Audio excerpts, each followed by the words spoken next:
உங்கள் அனைவருக்கும் வணக்கம். பேசுவது கார்த்திக். எழுத்தாளர், பாடலாசிரியர், கவிஞர், முனைவர் திரு நா. முத்துக்குமார் அவர்களுடைய வேடிக்கை பார்ப்பவன் புத்தகத்தை பத்தி நம்ம பேசிக்கிட்டு இருக்கோம். இந்த காணொளியில நா. முத்துக்குமார் அவர்களுடைய மகன் ஆதவன் முத்துக்குமார் அவர்கிட்ட 2 கேள்விய அடுத்தடுத்து முன்வைக்கிறாரு.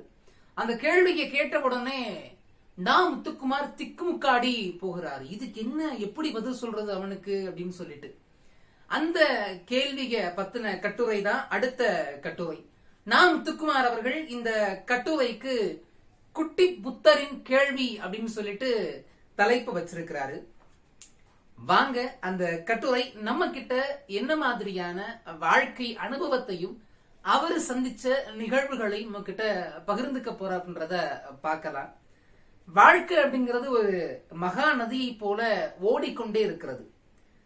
நான் அதன் கரையில் நின்று என் கண்ணுக்கு பட்டவற்றை சொல்லிக் கொண்டிருக்கிறேன் அப்படின்னு சொல்லிட்டு எழுத்தாளர் வண்ண நிலவன் அவர்களுடைய அந்த வரிகளை மேற்கோள் காட்டியிருக்காரு.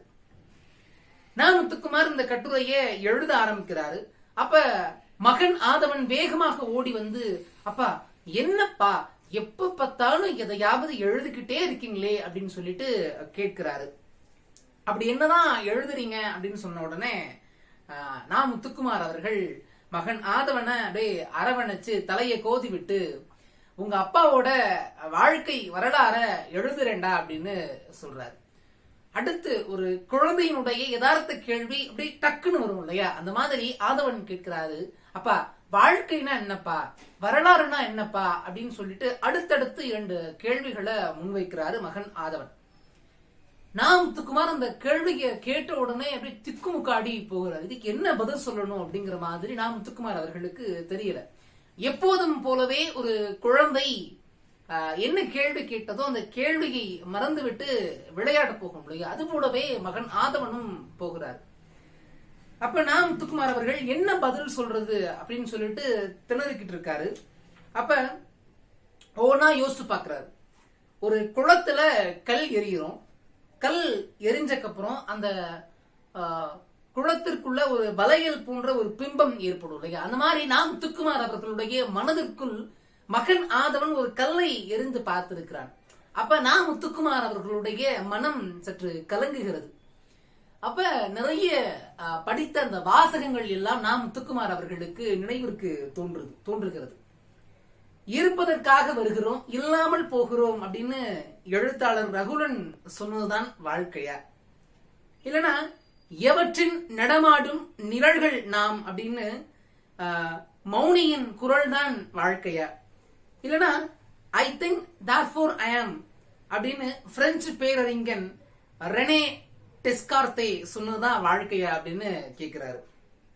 டக்குன்னு சிறகிலிருந்து பிரிந்த இறகு ஒன்று காற்றின் தீராத பக்கங்களில் ஒரு பறவையின் வாழ்வை எழுதி செல்கிறது அப்படின்னு சொல்லிட்டு ஈழ தமிழரின் கவிஞர் பிரமிழ் எழுதியது நினைவுக்கு வந்தது நா. முத்துக்குமார் அவர்களுக்கு. அதுக்கடுத்து ஏய் இக்பால், சாகும் வரை உன் பிணத்தை நீதான் சுமக்க வேண்டும் அப்படிங்கிற உருது கவிஞன் இக்பால் வரிகள்ல நா. முத்துக்குமார் அவர்கள் மூழ்கி போறாரு. இப்படியே வாழ்க்கையை பத்தி நா. முத்துக்குமார் அவர்கள் யோசிச்சுக்கிட்டே இருக்காரு. அப்ப நா. முத்துக்குமார் அவர்கள் என்ன வாழ்ந்தாரு, அவருக்குன்னு என்ன வரலாறு இருக்கிறது அப்படின்னு சொல்லிட்டு இந்த கட்டுரைகளை எல்லாம் எழுதி தள்ளிக்கிட்டே இருக்காரு அப்படிங்கிற ஒரு கேள்வியை தன்னைத்தானே பார்த்து கேட்கிறாரு. அப்படி இருக்கும்போது டக்குன்னு நா. முத்துக்குமார் அவர்களுடைய மகன் ஆதவன் இவ்வளவு நேரம் ஜாலியா விளையாண்டாரு. அப்பா கிட்ட டக்குன்னு ஒரு 2 கேள்வியை கேட்டாரு. அப்பாவுடைய மனதை குழப்ப செய்தாரு. அப்பாவிற்கு படித்த பல வாசகங்கள் இதுதான் வாழ்க்கையா அப்படிங்கிற மாதிரி நினைவிற்கு வந்து போகிறது. இத்தனை பெரிய ஒரு சலசலப்பை ஏற்படுத்திவிட்டு எதுவும் தெரியாத ஒரு அழகான கடவுளை போல மகன் ஆதவன் படுத்து உறங்குவதை நா. முத்துக்குமார் அவர்கள் பார்க்கிறார். பார்த்ததுக்கு அப்புறம் சரின்னு சொல்லிட்டு அந்த பேடையும் பெண்ணையும் அப்படியே டேபிள் மேல வச்சுட்டு நா. முத்துக்குமார் அவர்கள் கடவுளினுடைய காலை அமுக்கிவிட போறார். சரின்னு சொன்ன டக்குன்னு தொலைபேசி மணி அடிக்குது. போய் எடுத்து பேசுறாரு.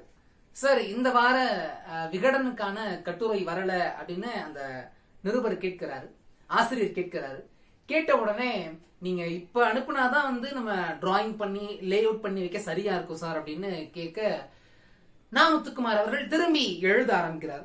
அப்படி எழுத ஆரம்பிக்கும் போது PKP உடைய கதை, திரைக்கதை, வசனம் எழுதிய பரமபதம் அப்படிங்கிற ஒரு தொடரை வந்து நடிகை குட்டி பத்மினியினுடைய அண்ணன் வெங்கடேஷ் சக்கரவர்த்தி இயக்குனாரு. நடிகர் சிவகுமார் வந்து அதுல முக்கியமான கதாபாத்திரத்தையும் ஏற்றி இருந்தாரு. சினிமா தொடர்பான கதை இது. தினமும் நா. முத்துக்குமார் அவர்கள் அந்த கதை டிஸ்கஷன்லயே கதை கலந்துரையாடல் அப்படிங்கிற ஒரு போக்கிலேயே தன்னுடைய வாழ்க்கைய அந்த PKP அவர்கிட்ட இருந்த போது அதை தொடர்ந்து கொண்டிருந்தார் அப்படின்னு சொல்லலாம். அப்ப நா. முத்துக்குமார் அவர்கள் ஒரு மெகா தொடருக்கு கதை எழுதுவது அப்படிங்கிறது ஒரு ராட்சச இயந்திரத்திற்கு தீனி போடுவது போல அப்படின்னு சொல்லிட்டு தன்னுடைய அனுபவத்தின் வாயிலாக குறிப்பிட்டிருக்காரு. ஏன் அப்படின்னா PKP அவர்கள் ஒரு கதை, ஒரு எழுத்தாளர் இல்லையா? சோ அவரு ஒரு கதையை எழுதுறாரு. அப்ப அவர் எப்படி அந்த கதை களத்தை கொண்டு போகிறாரு? ஒரு தொடர் அப்படின்னா ஒரு 22 நிமிடங்கள் காட்டப்படுது அப்படின்னா அந்த ஒவ்வொரு நாளும் புது புது கதாபாத்திரங்களை உருவாக்கி கொண்டிருக்க வேண்டும். அது மட்டும் இல்லாம ஒவ்வொரு நாளும் அந்த தொடர் முடியும் போது, தொடரும்னு போடும்போது ஒரு சஸ்பென்ஸோட அடுத்து என்ன நடக்க போகுது அப்படிங்கிற பார்வையாளர்களை ஒரு எதிர்பார்க்கணும். நாளைக்கு எப்போ வரும், நாளைக்கு இப்போது இரவு 8 மணி ஆகும் அப்படிங்கிற மாதிரி ஒரு என்ன சொல்றது, லைக் ஒரு கியூரியாசிட்டி இருக்கும் இல்லையா? லைக் என்ன அடுத்து என்ன அப்படிங்கிற மாதிரி அப்படிப்பட்ட ஒரு உணர்வை பார்வையாளர்களுக்கு ஏற்படுத்த வேண்டும் அப்படிங்கிற ஒரு கட்டாயம் மெகா தொடர்களுக்கு கண்டிப்பாக இருக்குது அப்படின்னே சொல்லலாம். நா. முத்துக்குமார் அவர்கள் ஒரு பக்கம் MA தமிழ் இலக்கியம் படிச்சுட்டு இருக்காங்க இல்லையா?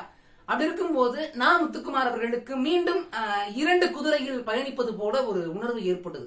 அப்படிப்பட்ட வழியை நா. முத்துக்குமார் அவர்கள் உணர்கிறார் அப்படின்னே சொல்லலாம். ஒரு பக்கம் வந்து MA தமிழ் இலக்கியத்தினுடைய தேர்வுகள் வரப்போகுது, இன்னொரு பக்கம் வந்து ஒவ்வொரு நாளும் இந்த கதைக்கான காட்சி வர்ணனைகளை குழுவாக உட்கார்ந்து கலந்துரையாட வேண்டும் அப்படிங்கிற ஒரு கட்டாயம். அப்ப நா. முத்துக்குமார் அவர்கள் என்ன பண்றாரு, PKP அவர்கள்கிட்ட போயிட்டு, சார் நான் வேலையை விட்டு நின்னுக்கிறேன் சார், எனக்கு MA தமிழ் எக்ஸாம்ஸ் வருது சார் அப்படின்னு சொல்றாரு. நா. முத்துக்குமார் அவர்கள் திடீர்னு இப்படி நிக்கிறது PKP அவர்களுக்கு வருத்தத்தை கொடுத்தாலுமே கூட பெஸ்ட் ஆஃப் லக் அப்படின்னு சொல்லிட்டு அனுப்பி வைக்கிறார். நா. முத்துக்குமார் அவர்கள் சரின்னு சொல்லிட்டு இனிமேல் நா. முத்துக்குமார் அவர்களுடைய அந்த பயணம் அப்படிங்கிறது கல்லூரிக்கு போவதாக இருக்கட்டும், மாலையில் வந்து MA தமிழ் இலக்கியத்தினுடைய பாடங்களை படிப்பதாக இருக்கட்டும், அண்ணன் அறிவுமதி அவர்களுடைய அலுவலகத்தில் உட்கார்ந்து இசையமைப்பாளருடைய மெட்டுக்கு பாடல்களை எழுதி பழகுவதுமாகவே அவருடைய வாழ்க்கை திரும்ப அந்த சக்கரத்துக்குள்ள வர ஆரம்பிச்சிச்சு. அப்படி இருக்கும்போதுதான் இஷ்டப்பட்ட வேலையை விட்ட பின்பும் நா. முத்துக்குமார் அவர்கள் திரும்ப கவிதை போட்டிக்கு போக ஆரம்பிச்சாரு. கதை விவாதம் அந்த சாயங்காலம் வந்து அண்ணன் அறிவுமதி அவர்கள் கூட அலுவலகத்துல இருக்கிறது அப்படின்னே இருந்தார். அப்ப ஒரு முறை வந்து நா. முத்துக்குமார் அவர்கள் அட்மிஷன் போட்டவர், லைக் தமிழ்துறை பேராசிரியர் ஞானசுந்தரம் ஐயா வந்து கூப்பிட்டு லைக் மிரட்டல, எதுவுமே பண்ணல, அக்கறையா சொல்றாரு, முத்துக்குமார் இதுவரைக்கும் கதைன்னு படிக்காம விட்டுட்ட, நீ வந்து நா. முத்துக்குமார் அவர்கள் ஃபர்ஸ்ட் MA தமிழ்லும் கூட எந்த எக்ஸாம் எழுதல, லைக் 2 செமஸ்டர் இருக்கும் இல்லையா? அது 2 செமஸ்டர்லயுமே அவர் எந்த எக்ஸாம் எழுதல. ஓகேவா? அப்ப அவர் சொல்றாரு, முத வருஷத்துக்கும் சேர்த்து மொத்தம் 10 பேப்பர்ஸ் இருக்கு, பாஸ் ஆயிடுவியா அப்படின்னு தமிழ்துறை பேராசிரியர் கேட்கிறார், தலைவர் கேட்கிறார். நா. முத்துக்குமார் அவர்கள் துறை தலைவர் கிட்ட நிச்சயம் பாஸ் பண்ணிடுவேன் சார், ஃபர்ஸ்ட் கிளாஸ்ல பாஸ் ஆவேன் சார் அப்படின்னு சொல்றாரு. சரின்னு சொல்லிட்டு நா. முத்துக்குமார் அவர்கள் கஷ்டப்பட்டு இரவும் பகலுமாக அந்த தேர்வுகளுக்கு தன்னை தயார்படுத்திக் கொள்கிறார். தேர்வை சந்திக்கிறாரு. முடிவுகளை எதிர்பார்த்துட்டு இருக்கக்கூடிய நேரம் அது. அப்ப நா. முத்துக்குமார் அவர்களால துறை தலைவருக்கு ஒரு வாக்கு கொடுத்தாரு இல்லையா, நிச்சயமா ஃபர்ஸ்ட் கிளாஸ்ல பாஸ் பண்ணிடுறேன் சார் அப்படின்னு சொல்லிட்டு. அந்த வாக்கை நா. முத்துக்குமார் அவர்களால காப்பாற்ற முடியல அப்படின்னே சொல்லலாம். ஏன் காப்பாற்ற முடியல அப்படின்னா, கிட்டத்தட்ட ஃபர்ஸ்ட் இயர்லயுமே கூட 2 செமஸ்டர் இருக்கு, இங்க 5 இங்க 5 10 பேப்பர் இருக்கு. சோ மொத்தம் வந்து 10 பேப்பர், 10 பேப்பரையும் எழுதி பாஸ் பண்ணணும். அப்ப அதுவும் ஒரே சமயத்தில் நடக்கணும். அப்ப முடிவுகள் வரும்போதுதான் அந்த தமிழ்துறை தலைவரை அப்படியே பேரதிர்ச்சியில பாக்குறாரு. ஏன்னா நான் முத்துக்குமார் அவர்கள் தேர்வு முடிவு வந்த உடனே அந்த கல்லூரியிலேயே தமிழ் துறையில முதல் மாணவனாக வந்திருக்கிறாருன்றத இந்த இடத்துல பதிவு பண்ணியிருக்காரு.